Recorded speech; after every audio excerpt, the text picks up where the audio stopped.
আল্লাহ রাব্বুল আলামিন সাথে সাথে জিবরাইল আমিনকে পাঠান, যাও আমার বন্ধু কান্না করতেছে। আল্লাহ জানেন, তারপরও জিবরাইল আমিনকে পাঠাইলেন কারণ জিজ্ঞাসা করার জন্য। দেখেন, অনেক সময় যেমন মাদ্রাসার মধ্যে, মাদ্রাসায় যখন বৃহস্পতিবার আসে তখন কিছু ছাত্র আছে আসরের পর আইসা হুজুরের কাছে কান্না করে। এখন কান্নার ধরন দেখে হুজুর কি বুঝতে বাকি আছে কিনা, ওই বাড়িতে দেব বৃহস্পতিবার আসছে। হুজুর জানে, বুঝছে, তারপর ওর মুখ থেকে শুনতে চায়, কি কি হয়েছে, কেন কান্না করতেছ, বলো, বলতে হবে। তখন বলে যে হুজুর বাড়ি যাবে,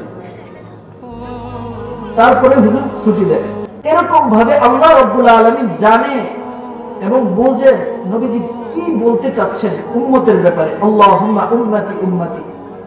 তারপরে জিবরাইল আমিনকে পাঠাইছেন।